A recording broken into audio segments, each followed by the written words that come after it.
Esto es Radio Caput. Buenas noches, muchas gracias. Soy muy tímida. Ok. Radio Caput. Radio Caput. Estás escuchando Caput. Radio Caput. Radio Caput. Te comunicas con nosotros al 11 65 16 44 46. Radio Caput. ¿Querés arrancar la mañana bien informado? ¡Rompelo! InfoSiberia, las noticias en tu celular. Manda un mensaje de WhatsApp al 1128679078 y recibilo gratis todas las mañanas. Vos sos la única que me hace feliz cuando nadie te dice la verdad. InfoSiberia, las noticias en tu celular. Agita, no seas como los demás. Manda un mensaje de WhatsApp y recibilo gratis todas las mañanas.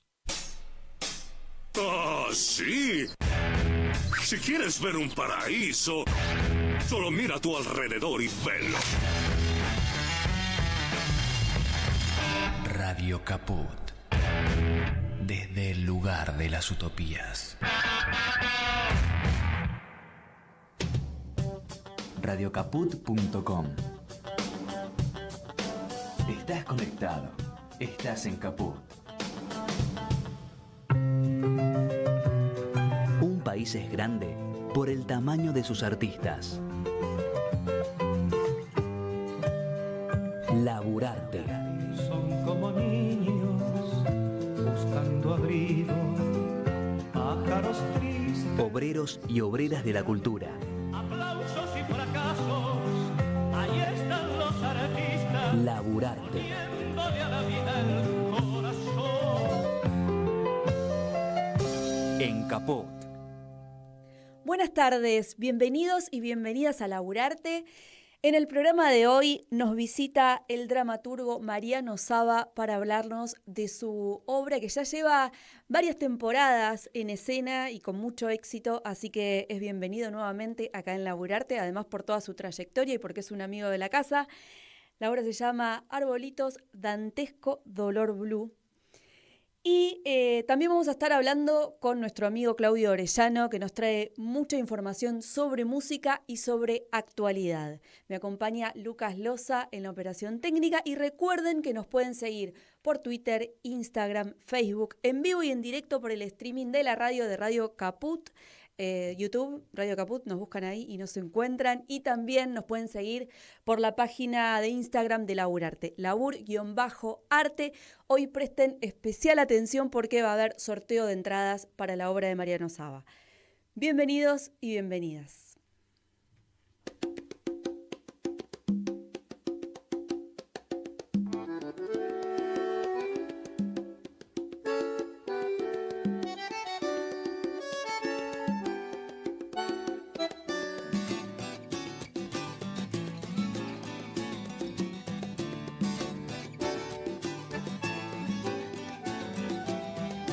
La cultura es la sonrisa que brilla en todos lados, en un libro, en un niño, en un cine o en un teatro. Solo tengo que invitarla para que venga a cantar un rato. Ay, ay, ay, que se da la vida, más la cultura se queda aquí.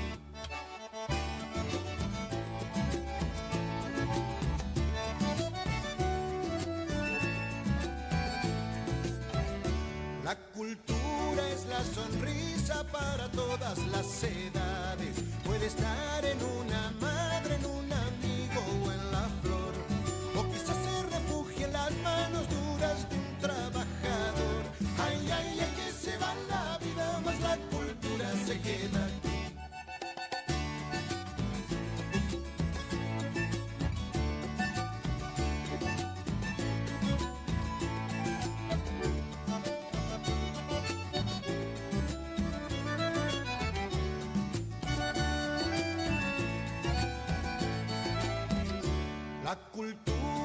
la sonrisa con fuerzas milenarias. Ella espera malherida, prohibida o sepultada, a que venga el Señor tiempo y le ilumine otra vez el alma. Ay, ay, ay, que se va la vida, más la cultura se queda aquí.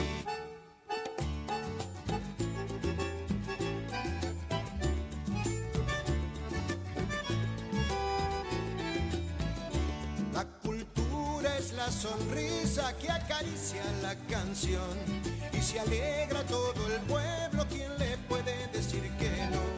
Solamente alguien que quiera que tengamos triste el corazón. Ay, ay, ay, que se va la vida, más la cultura se queda aquí.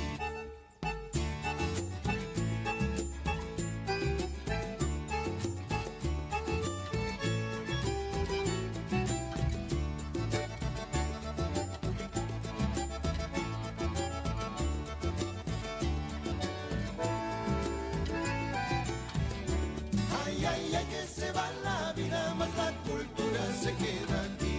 Ay, ay, ay, que se va la vida, más la cultura se queda aquí.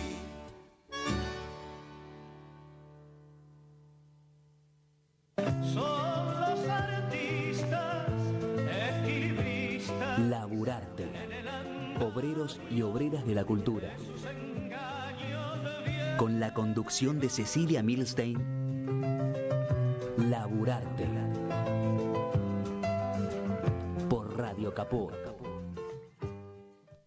Y ya está con nosotros el invitado del día de hoy, Mariano Saba, que ya es amigo de la casa porque ya ha pasado en varias oportunidades y siempre es una alegría volver a tenerte acá. Así que bienvenido, Mariano, ¿cómo estás? Bien, muchas gracias. La alegría es mía, te agradezco mucho poder venir a hablar otra vez del trabajo, así que está buenísimo. A mí me parece, recién hablábamos de eso, que siga existiendo los espacios que difunden lo teatral en este momento, es un lujo, así que te agradezco yo. Bueno, gracias. Un placer. Y sí, como bien decís, vale la pena hablar de estos espacios que cada vez son menos y que bueno, acá Radio Caput sigue sosteniendo espacios independientes y de difusión artística y cultural, así Genial. Que agradecemos y le mandamos un saludo de paso a Juan Martín Ramos Padilla, que es el director de la radio. Buenísimo. Bueno, contanos del éxito de Arbolitos. Digo éxito porque ya lleva varias temporadas, varias funciones. Sí. Bueno, nosotros ahora acabamos de cumplir 40 funciones, que son 40 semanas. La verdad que para lo que es el recorrido de las obras de Lof es todo un laburo, es un montón. Ahí siempre en el Teatro del Pueblo, los viernes a las 20, siempre estuvimos en el mismo horario. La obra la hacemos con Pablo Navarro, con Gustavo Zacconi, que son los actores. Está Pipo Manzioni, que hizo el diseño sonoro, está con la música en escena también. Y Male Seliki conmigo en la dirección, en la asistencia. Como pasa siempre, es un fenómeno de grupo, ¿viste? O sea, la posibilidad de haber sostenido la obra tanto tiempo tiene que ver con eso para mí, con que se logró una cohesión que tiene que ver con que en parte somos amigos y estamos tirando para el mismo lado, pero al mismo tiempo porque la obra en sí, Arbolitos, juega con una fábula, digamos, tragicómica que tiene que ver con dos cambistas, dos arbolitos, que se pierden en un bosque que al principio es intrigante, donde les han dicho que pueden hacer su laburo, y en realidad ese espacio va mutando a una zona más metafísica, en donde se mezcla con lo que pasa en el canto 13 de la Divina Comedia, que es que los condenados por haber derrochado el dinero y los suicidas por haber derrochado la vida están juntos en un círculo en donde se metamorfosean en árboles. Entonces esa idea de los arbolitos cambistas y la metáfora de la condena de las almas encarceladas en árboles se nos mezclaron, y la obra trabaja un poco sobre ese tándem, sobre ese dúo, que por momentos es muy cómico, por momentos es trágico, en donde hay un arbolito de mayor experiencia y otro que es adiestrado, y algo de lo que va pasando con la erosión de la explotación de uno por el otro, lo que ocurre siempre con la ambición y la guita en la argentinidad, esa obsesión también por el dólar y demás, empieza a generar relato.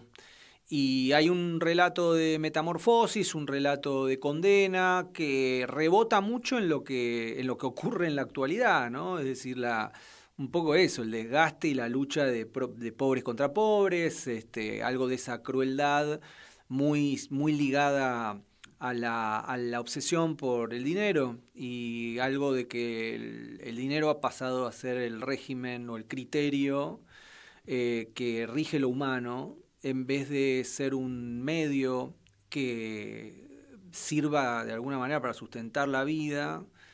Pareciera que, viste, el dinero antes o en algún momento se gestiona como algo que pasa a través de los cuerpos, ¿no? Es decir, algo que debería circular. De ahí viene, ¿no?, la idea del circulante, la guita, ¿no? Sí.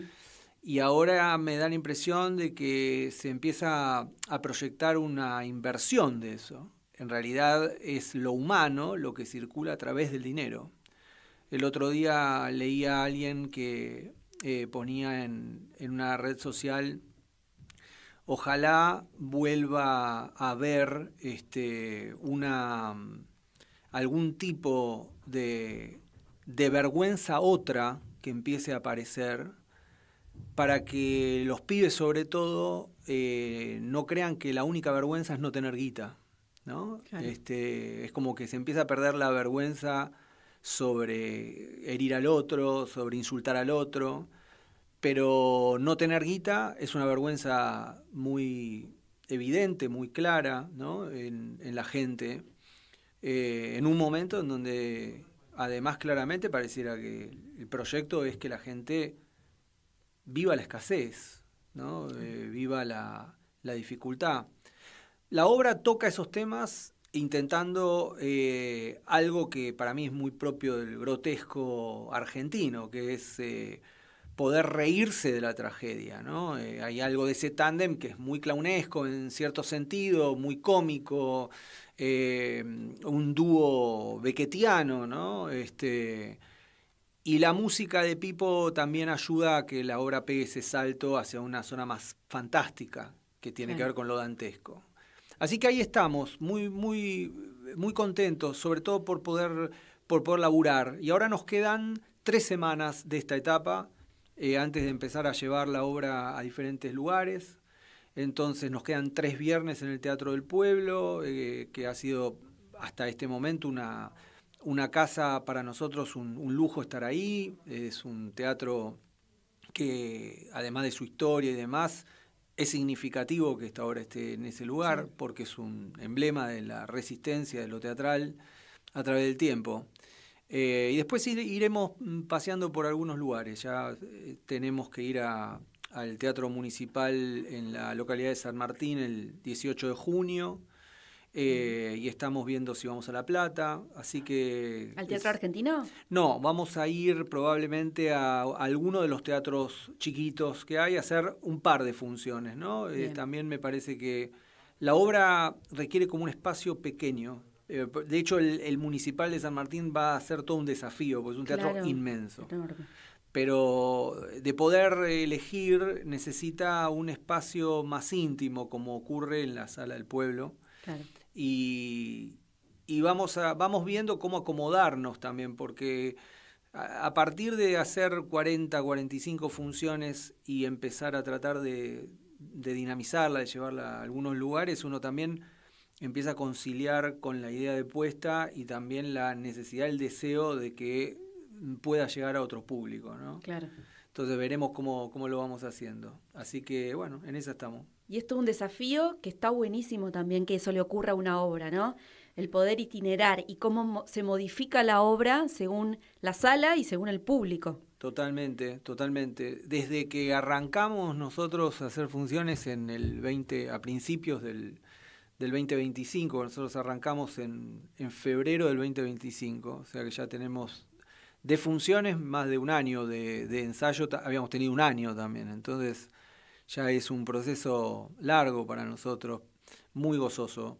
¿Un año de ensayos? Sí, un año de ensayos. Un montón. Para lo que es hoy en día la posibilidad de probar, de probar relato, de actuación, de equivocarnos, de armar dramaturgia hacia un punto, retroceder, armar otro boceto, que los actores tengan tiempo para probar, llegar a un boceto definido, poder montar y después ir a un teatro en donde también tuvimos la facilidad y la posibilidad de probar cambios en el espacio donde la obra se iba a hacer. Claro.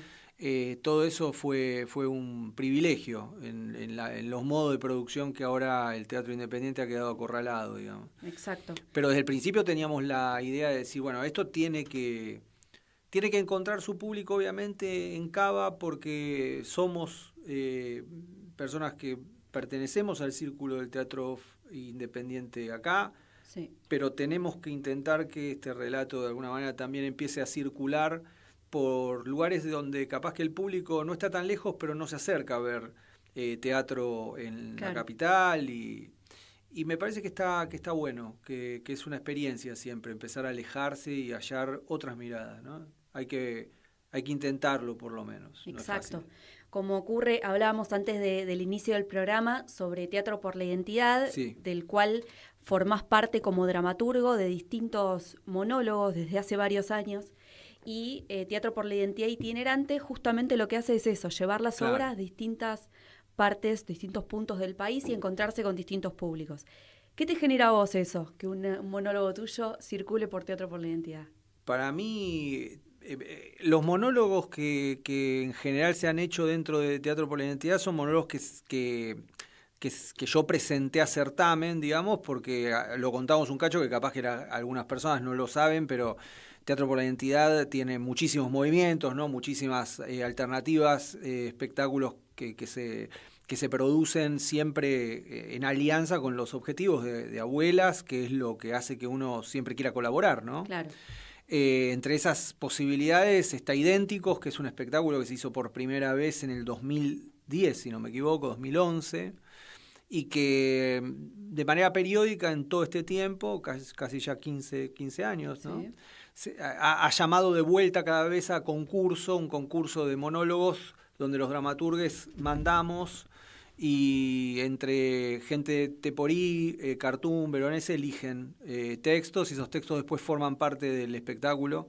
Yo la verdad que tuve suerte, a mí me gusta el género, me gusta escribir ese tipo de textos, lo hago más allá del certamen, suelo tener muchísimos monólogos y monólogos breves, me interesa como esa prueba. Y desde el primer Idénticos yo mandé muchos. O sea, como tengo muchos, mando muchos. Y siempre, por suerte, una alegría que quedara alguno. Y algunos de esos se siguen haciendo, ¿no? Ya sea en Teatro por la Identidad, en Teatro por la Identidad Itinerante, en otras ediciones de Teatro por la Identidad. Y por fuera de Teatro por la Identidad también, que eso también me llama mucho la atención, porque los monólogos fueron editados por el Instituto Nacional del Teatro en un libro de Idénticos, y eso ha llegado cuando se podía a expandirse a nivel federal, que los textos llegaran a gente en otras provincias. Entonces la gente los agarra y los hace. Son textos buenísimos de mucha gente, de muchos escritores y escritoras que han pasado por ese ciclo. Y entiendo que a todos les debe pasar lo mismo. O sea, yo fui, de hecho, cuando se presentó ese libro a Jujuy, porque justo estaba por un seminario que estaba dando por el Instituto Nacional del Teatro, y me acuerdo que era muy, muy fuerte escucharlos leídos, escucharlos, referidos por gente tan lejos, y que la gente se siga apropiando de esos textos y que esos textos sigan circulando cuando en realidad tuvieron un origen valioso, ¿no? Es decir, voy a mandar este certamen primero porque me interesa escribir este tipo de material y también porque me interesaría que si el certamen los eligen, poder aportar un grano de arena a Teporí y a Abuelas. Exacto. Entonces, que eso se dé y que además después del monólogo se la banque y y siga dando vueltas con todos los actores y actrices que le puedan dar el cuerpo, que es lo más importante, siempre es maravilloso. Yo me acuerdo de haber acompañado a Majo Gavín, que hizo un monólogo de uno de esos ciclos que se llamaba Despedida, el de la maestra, una maestra que confronta con unos niños, y está tensionada entre eso, lo que suele pasar con la infancia, ¿no? El amor, y por otro lado la dificultad de eso, de contactar, de que le presten atención. Y me acuerdo de haberla acompañado y verla, no solamente en varios ciclos de Teatro por la Identidad donde Idénticos retomó el monólogo, sino después salir de ahí, y ella lo llevó a las plazas durante el 2015, a las plazas de la gente en el 2015. Después se llevó, me acuerdo, en la carpa docente que estuvo enfrente del Congreso también en 2016-2017. Quiero decir, los monólogos son un soporte simplemente para que los cuerpos de actuación sigan de alguna manera llevando teatro y plantando un lenguaje de resistencia, un lenguaje poético en donde se pueda, porque Exacto. Me parece que ahí está hoy el núcleo, ¿no? Algo de la posibilidad de no dejarse arrollar por una bulia que parece ser parte de un plan sistemático y organizado de restarle deseo a todo lo que no convenga a la especulación, a la subestimación de lo humano. Entonces, donde se pueda poner un fragmento de teatro, me parece que ya hay algo ganado. Y eso me pasa cada vez que veo que se va a hacer un monólogo de estos en algún lado. Y ahora se va a reestrenar sola. La vas a hacer vos. La voy a hacer yo. Estoy acá contando la primicia. Voy a empezar a ensayar sola. Es un honor para mí. Cuando me dijeron, qué lindo, una obra tuya.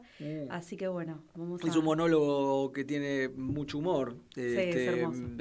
Me acuerdo que se estrenó en uno de los ciclos de Idénticos hace mucho, y me parece que está buenísimo que se retome, que lo puedas hacer, y ojalá que en esa itinerancia de Teatro por la Identidad se siga aportando a lo que es lo más importante de la búsqueda de abuelas, de los valores que hay en Teatro por la Identidad que tienen que ver con la memoria y con la verdad y la justicia, ¿no? Ni más ni menos. Y en este caso, en el caso de Sola en particular, no refiere a la temática de manera directa, sino de manera indirecta. Exacto. Es una persona que está en un casamiento. ¿Cómo te surgió la idea? ¿Fue a partir de un hecho real? O... No, por suerte, no pobres, porque en realidad la situación es una mujer que su hermana se casa y propone un brindis, pero en ese brindis realiza un ajuste de cuentas con la hermana, y con esa probable diferencia de crecimiento y de felicidades que le ha tocado a cada una, justa o no, ha sido otra la vida que le ha tocado, y decide sacarse todo eso de encima para ir a buscar un amor, ¿no? Lo hace en el casamiento de la hermana a quien acusa de varias cosas, digamos. En general son escenas, los monólogos que a mí... digamos, se me organizan a partir sobre todo de un juego situacional, es decir, en qué circunstancia puedo proponer esta idea. Y la circunstancia siempre cuenta con algo que para mí es muy estimulante, que es ese auditorio, que sabés que donde vaya ese monólogo lo va a tener, aunque sean 2 personas, que no suele ser el caso, suelen ser cientos. Entonces, a mí me es estimulante pensar en general en esos monólogos el auditorio ficcional, es decir, ese auditorio transformado en algo. Por ejemplo, en Despedida, el público son los nenes que pasan de jardín a primaria. Claro. En Sola es la gente del casamiento, la familia, la hermana que se está casando, el cuñado, digo, todo... Eso me es muy estimulante, como a nivel, casi te diría actoral, como decir, bueno, yo lo actuaría, me parece atractiva la interacción de ese tipo de monólogo con el público, y creo que al público le gusta sentir que un poco lo investiste de algo. Yo estoy jugando a que soy en parte de la escena, soy en parte el niño que está acá tirándole las trenzas a la amiguita, o soy la hermana o el cuñado, digo, me pongo en el lugar del auditorio. Eso me es muy estimulante. Y después los relatos, las anécdotas, casi siempre son de temática indirecta los que he mandado, ¿no? Sí. Por una cuestión, digo, no sé, tal vez de límite mío. He trabajado con cuestiones muy ligadas a la dictadura en otras obras de mayor extensión, como Tibio, la obra que hacía Horacio Roca. Pero en el caso de los monólogos de Idénticos, creo que son todos de temática indirecta, en términos de se habla de la identidad, pero lateralmente y no relativo no en relación a la apropiación de niños, ¿no? Sin embargo, en Idénticos ha habido muchos y muy grandes monólogos sobre la temática en sí. Y me parece que también ahí se arma algo hermoso, que es como esa conjunción de las preguntas por la identidad en ese canal y también un montón de otras preguntas que tienen que ver con eso y también tienen que ver con la identidad en general. Exacto, totalmente. Sol habla un poco de esa zona de la identidad que se pone en juego con la completud o no del amor, ¿no? Y que es discutible también, ¿no? Habría que ver si ella no está incompleta más allá de lo que ocurre en la situación y lo que piensa que la va a resolver. Pero es parte del juego del monólogo y de lo que se puede buscar. Es muy atractivo el formato. El formato es un formato de cartoon, ¿no? Quiero decir, cartoon idea un poco esa idea de los micromonólogos. Sí. Son muy proveedores, tanto para los escritores como para los actores, para poder probar cosas. Es muy lindo eso. Y cómo para contarle a los oyentes, cómo son monólogos muy distintos entre sí, de distintos autores, y que todos completan, entre todos se forma un espectáculo. La idea siempre es esa, ¿no? Es claro. decir, la selección de monólogos que en general hace, ya te digo, Cartoon, Gente de Teatro por la Identidad y Veronese, desde el principio, que eso yo lo recuerdo más porque en el primer Idénticos, después cuando empezó a montarse, yo fui asistente del primer Idénticos, que lo dirigió todo Veronese, porque ahora también entiendo que los actores trabajan con directores y después se cohesiona todo en un material.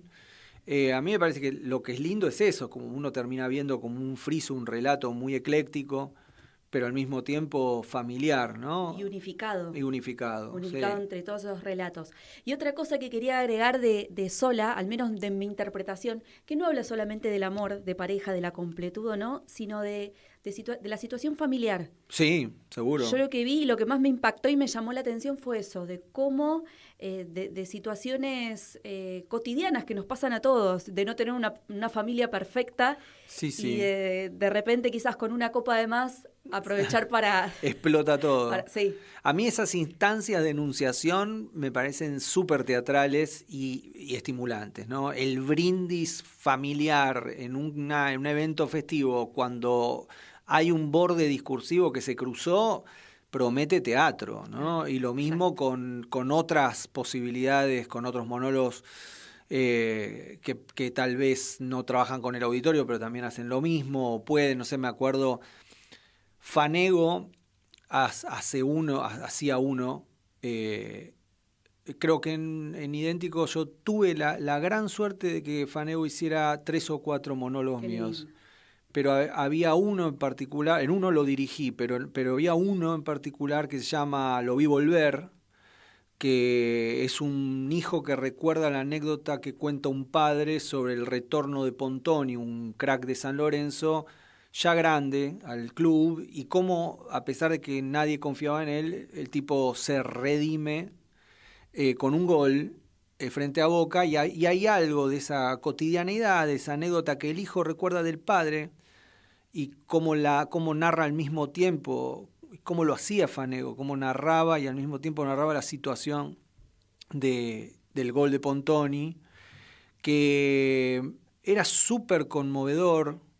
La instancia de que una persona en el medio de una fiesta o de un cumpleaños deje caer un pedazo de memoria, siempre es también, ¿no?, otra situación teatral, otra escena teatral evidente, como en esa frivolidad de la Navidad, el cumpleaños y qué sé yo, alguien abre el arcón de la memoria y deja caer un pedazo. Son situaciones que me parece que son teatrales, que tienen que ver con la identidad, con la memoria, pero sobre todo tienen que ver con la potencia de actuación que puede depositarse ahí. Claro. Y en ese caso, bueno, Faneo era probablemente uno de los mejores actores de la historia del teatro argentino, entonces de repente con eso hizo una belleza que se puede buscar en internet, está colgada como creo que varios de los que él hizo. ¿Cómo se llama esta obra? Este se llama Lo vi volver. Lo vi volver, lo voy a buscar. Lo vi volver. No la recuerdo. Mirá que vi casi sí. todo. ¿Formó parte de Teatro por la Identidad? Muchas veces lo hizo. Lo vi volver es de hace es del 2015. No, antes. O después, 2015, 2016, por ahí. La verdad es que no me acuerdo bien el año. Además, ya te digo, Daniel hizo varios. Está bueno recordarlo justo, porque la verdad que fue un gran actor. Totalmente, gran persona. Y gran persona. Y bueno, para Teatro por la Identidad también un referente, ¿no? Sí. Y muy, muy interesante siempre lo que hacía. Hizo también otro que está accesible también, que se hizo en Unidénticos, que se llama El que llora, el que ríe último, y que era un hombre que llegaba a una sala de espera de oculista y con un problema en el ojo, que era que se le había atravesado un llanto y no podía salir, no le salía. Y era muy interesante lo que hacía, muy, muy pregnante, muy gracioso y también muy terrible. Es un registro, el monólogo, que tiene sus dificultades, pero al mismo tiempo que es muy gozoso. Y para mí, para el actor, debe ser súper atractivo hacerlo. Sí, un desafío muy grande. Sí, bueno, después nos contás, a ver qué onda. Sí, por eso me puse muy contenta cuando Pablo me decía que venías. Dije, bueno, voy a aprovechar para preguntarle un poco sobre el monólogo que tengo que interpretar, que me pone muy contenta. Y otra cosa que quería agregar de lo que vos decías, de esto que por lo general haces monólogos de temática indirecta. Teatro por la Identidad se caracteriza por tener las dos vías, la temática directa, que es la que ya todos conocen, el tema de la apropiación de bebés, que es la búsqueda de abuelas, pero también la temática indirecta es súper importante porque es por medio de la temática indirecta que mucha gente se acerca también. Claro. Que quizás no tienen ganas ya hay mucha gente que dice, no, me hace mal ver la apropiación de bebés, ver temática, escuchar hablar de la dictadura, no quieren, les hace mal, o muchos justamente porque están en la vereda opuesta y no les interesa, pero ven otra obra y por medio de esa otra obra es el mismo punto que los atraviesa. Me parece que sí. Y se les genera dudas por medio de la temática indirecta y no por medio de la temática directa. Muchas veces. Porque tiene tal vez que ver con discusiones que están muy circulando, muy actuales y ayuda también. Pero para mí además habría que pensar que la identidad dentro del espectro argentino está entramada en varios ejes problemáticos. Exacto.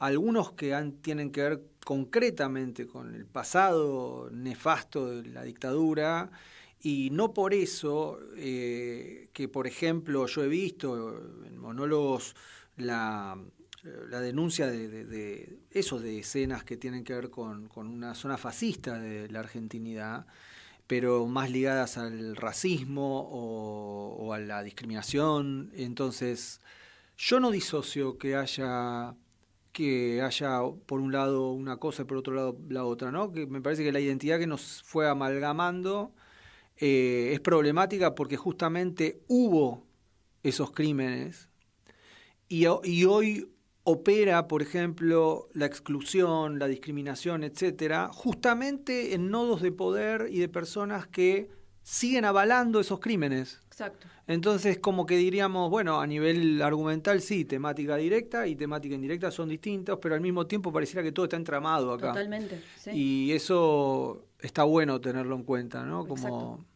Que a veces estamos hablando de lo mismo. Sí.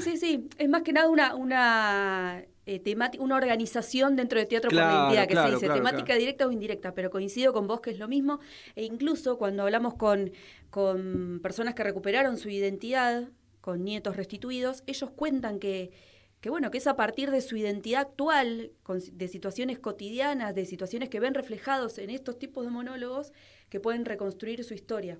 Extraordinario. Debe ser uno de los territorios. Te digo, igual hay un espectro del teatro independiente, volviendo, por ejemplo, a Arbolitos y al Teatro del Pueblo, que pasa en ese sentido algo cercano a lo que pasa con Teatro por Identidad, que siguen invitando a considerar el teatro como un perímetro desde el cual poder pensar la argentinidad, pensar lo político de la argentinidad, las responsabilidades políticas de lo teatral, que a veces no tienen que ver con el tema, tienen que ver con el formato o con a dónde se posiciona a nivel público, de qué lugar, en qué lugar está plantando su poética. Con Arbolitos nosotros hemos tenido como un rango de experiencias muy atractivas con lo que le pasa a la gente, ¿no? La gente ríe del espectáculo, aparece toda esa reflexión sobre la crudeza de lo que hoy ocurre a nivel material, a nivel obsesión con el dinero y como único valor, etcétera. Y al mismo tiempo hay gente que se resiente cuando de repente observa esa violencia, ¿no? Es decir, a mí el efecto grotesco de Dijepoliano, de poder reírse hasta chocar con lo real, me parece que es un efecto maradoniano, o sea, me parece que es lo que hay que buscar.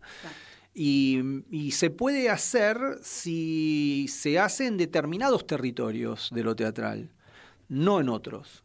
Hay otros territorios de lo teatral que no significa para mí ni que estén mal ni que estén bien, pero se ocupan de otros aspectos, del entretenimiento, etcétera. Y me parece que hay otros que lo que están haciendo es, de alguna manera, resistiendo algo del orden del lenguaje, ¿no? Así que bueno, en ese sentido, Arbolitos, Civilización, la obra que dirige Lorena Vega, o los textos de Teatro por la Identidad, a mí me significan un montón. Exacto.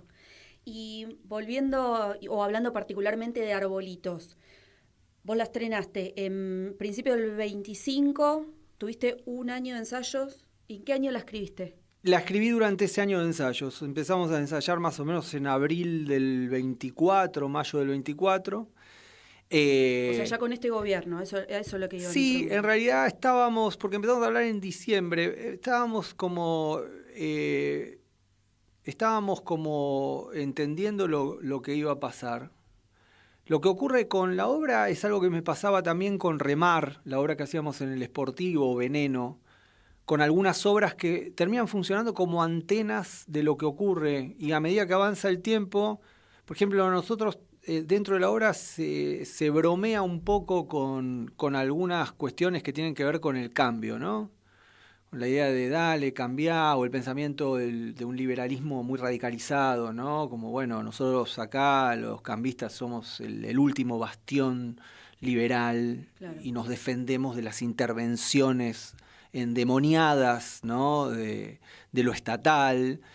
Todo eso estaba antes de que empezara a ser directamente discurso político que ves en la tele.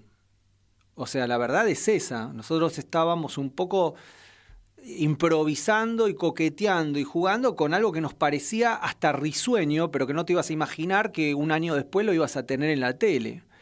Entonces a veces pasa, el efecto es que a veces lo que ves en la obra parece que en la semana utilizó lo que fue viendo en el diario, y la obra tiene mucho tiempo ya, tiene mucho tiempo. Pero bueno, a veces pasa eso con el punto de vista, ¿no? O sea, las obras recogen como una antena algo de la circulación, de lo que de lo que es el interés, la voluntad, las cosas que le pasan a la gente, porque nosotros somos parte de esa gente, de ese colectivo, y nos pasan. Exacto. Y terminan estando en la obra, y en la obra, a medida que pasa el tiempo, casi como te diría, la realidad nos pisa los talones.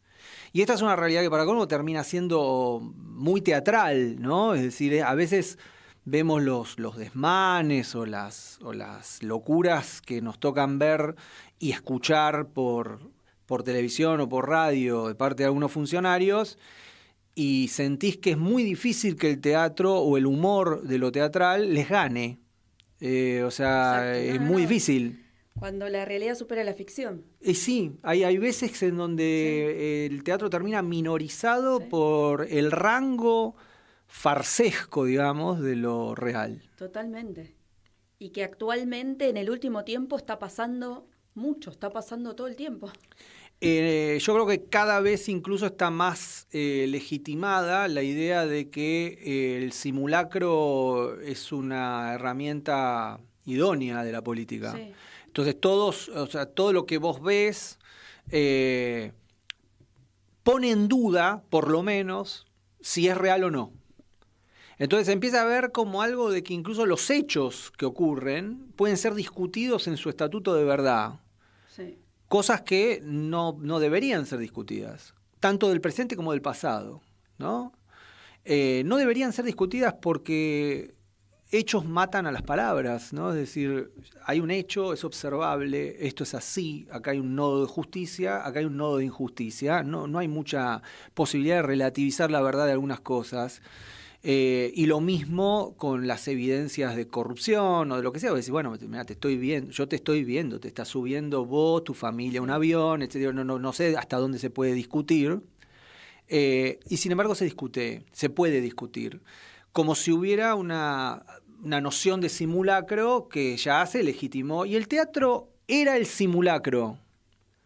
Entonces aparece como una pugna difícil ahí, ¿no? Como si dijeran, che, pero nos está sacando estrategias, como también muchas veces sostuvo Bartiz para la década de los 90, ¿no? Es decir, cómo ganarle a la realidad si la realidad se ha puesto más farsesca que cualquier posibilidad de lo teatral.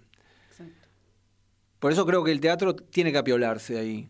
Y tiene que seguir sosteniendo algo de un lenguaje de resistencia. Creo yo, no digo que haya que hacerlo en la totalidad, pero un sector, una parte de nuestro territorio podría darle un lugar a eso, ¿no?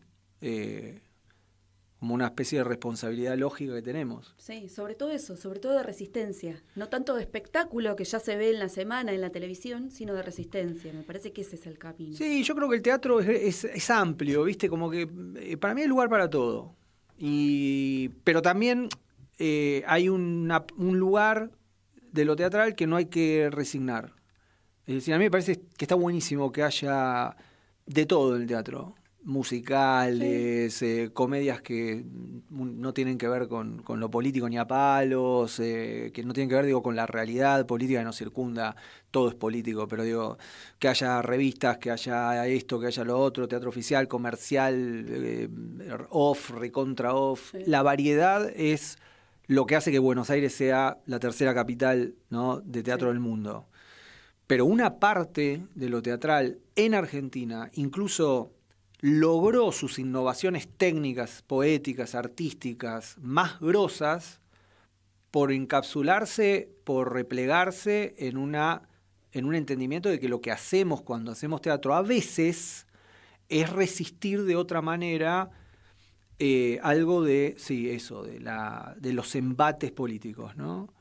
Por lo menos con Arbolitos nosotros tenemos como esa certeza. Es nuestro intento.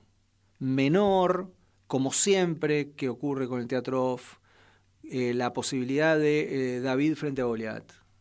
A mí me parece que la imagen siempre es esa. Somos la piedra en el zapato. No demandamos que nuestras obras cambien el mundo, pero sí que lo problematicen. Y eso va encontrando su camino, sus públicos, tal vez más chicos, medianos, lo que sea. Pero la cosa es entender que tenemos hay una creencia y hay que sostenerla. Totalmente.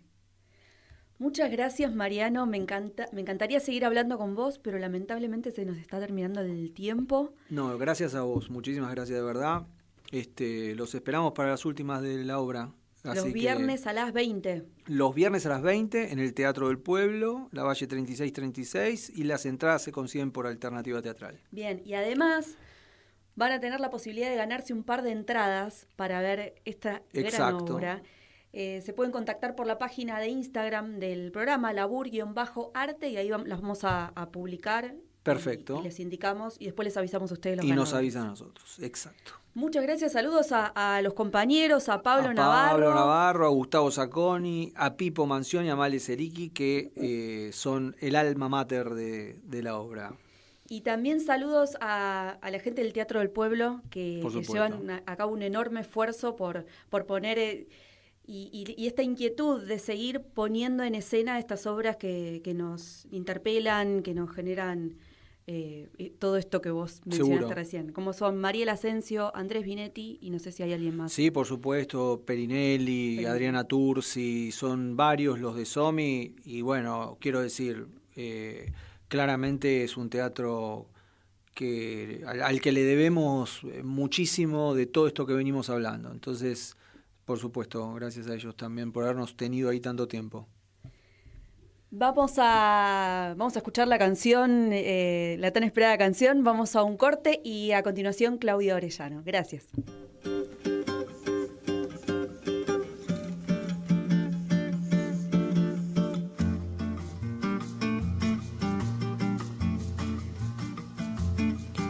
Tristeza não tem fim, felicidade sim.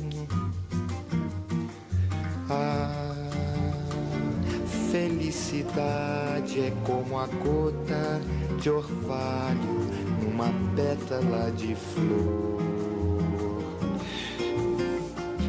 Brilha tranquila, depois de leve oscila e cai como uma lágrima de amor. A felicidade do pobre parece a grande ilusão do carnaval. A gente trabalha o ano inteiro por um momento de sonho pra fazer a fantasia de rei ou de pirata ou jardineira, e tudo se acabar na quarta-feira.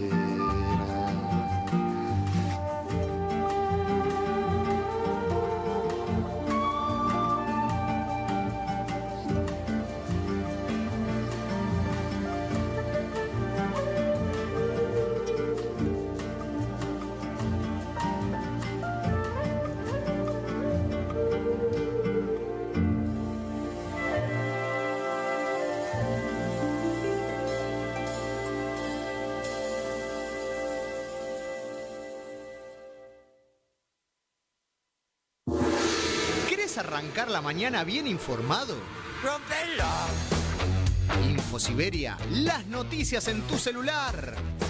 Manda un mensaje de WhatsApp al 1128679078 y recibilo gratis todas las mañanas. Vos sos la única que me hace feliz cuando nadie te dice la verdad. Infosiberia, las noticias en tu celular. No seas como los demás. Manda un mensaje de WhatsApp y recibilo gratis todas las mañanas. Un programa que apoya permanentemente al teatro independiente y al arte en sus distintas ramas. Poco ruido y muchas nueces. Patricia Rosas entrevistando a referentes del teatro independiente, más las columnas de distintas áreas de la cultura. Poco ruido y muchas nueces. Los sábados a las 17 horas. En Caput. Soy muy tímida. Ok. Radio Caput. Radio Caput. Estás escuchando Caput. Radio Caput. Radio Caput. Te comunicas con nosotros al 11 65 16 44 46. Radio Caput. Un programa que apoya permanentemente al teatro independiente y al arte en sus distintas ramas. poco ruido y muchas nueces. Patricia Rosas, entrevistando a referentes del teatro independiente, más las columnas de distintas áreas de la cultura. Poco ruido y muchas nueces. Los sábados a las 17 horas. En Caput. Nuestra maestra Eve de Bonafini. En Caput nos enseñó a pelear. Pasan cosas. Amado Vudú. ¿Quién puede decir que nuestra democracia tiene padre cuando en realidad lo que tiene es madres? Las madres de nuestra democracia son las madres de la Plaza de Mayo, la madre de nuestra democracia es Eve de Bonafini. Ningún padre. Dora Barrancos. Ella era muy barroca. Creo que había una onda, una ternura. Ulises Gorini. No era políticamente incorrecta, era plebeya, hablando de los otros modales, de ese correr los límites de lo posible, en lo que se podía decir, en lo que se podía hacer. Era una profunda revolucionaria. ¡Eve de Bonafini! ¡Presente! ¡Ahora! ¡Y siempre! Radio Caput. Eve le dio mucho amor a Radio Caput. Esas cosas. Radiocaput.com. Mientras todos duermen, algo muy extraño ocurre en los laboratorios químicos RX. Seguinos en Twitter, @Radio Caput, o en Facebook, Radio Caput. Gente que trabaja con la luz y la memoria. Laburarte. Con la conducción de Cecilia Milstein por Radio Caput. Y ya está con nosotros Claudio Orellano para compartirnos su música y su sabiduría sobre la misma. Hola Claudio, ¿cómo estás? ¿Cómo andamos, Ceci? Bien, acá andamos tratando de sobreponernos a este clima raro que está asolando un poco a Buenos Aires con mucha lluvia y ahora empieza a asomar así tímidamente, pálidamente el sol. Bueno, hoy vamos a hablar de un tipo que da mucho que hablar. No es muy conocido acá en la Argentina, pero sí ya tiene cierta talla internacional.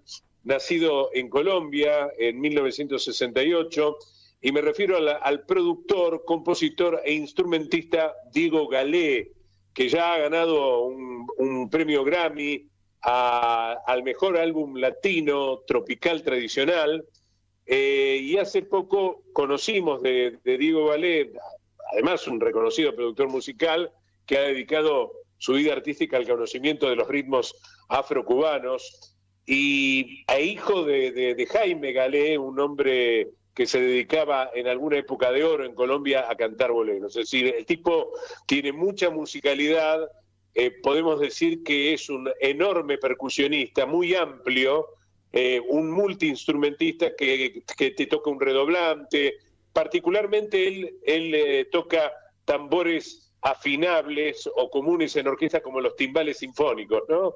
Pero puede tocarte un bongote, puede tocar una conga, un cajón peruano. Es un tipo con muchísimo, pero muchísimo talento, Diego Galé. Es una de las figuras hoy que están sobresaliendo en Colombia y que de a poco, a través de las plataformas internacionales, se lo va conociendo internacionalmente. También Diego fue líder de los grupos Los Titanes, Quinto Mayor y Grupo Galé.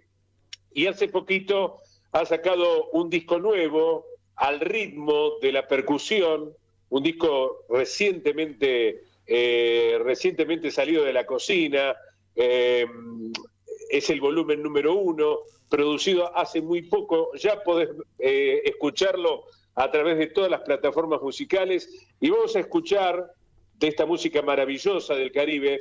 Llama la atención porque siempre el Caribe está identificado por Cuba, por República Dominicana, por Puerto Rico, pero llama la atención que sea en este caso un colombiano. Bueno, no sé si llama la atención tanto, pero Colombia también es Caribe. Exacto. Colombia, como Venezuela, también es Caribe. De Venezuela tenemos a Oscar de León, uno de los más grandes soneros de la música salsa. Y en este caso de Colombia, a uno de los más grandes productores musicales, percusionistas, y en este caso hace gala de sus timbales. Y me refiero a Diego Galé. Y vamos a escuchar al ritmo de la percusión con sabor a guaguancó, hasta que termine el programa, porque es bastante larguito, 6 minutos 47, pero vamos a cerrar el Laburarte con Cecilia a puro Caribe, a pura música afro, música colombiana de talla internacional, Diego Galé.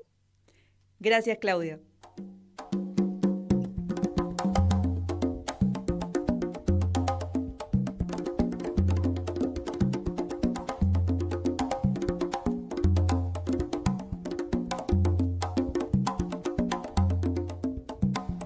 Yo me despido hasta el próximo miércoles a las 14. Nos quedamos escuchando este temazo que propuso Claudio Orellano. Gracias.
maestra Eve de Bonafini.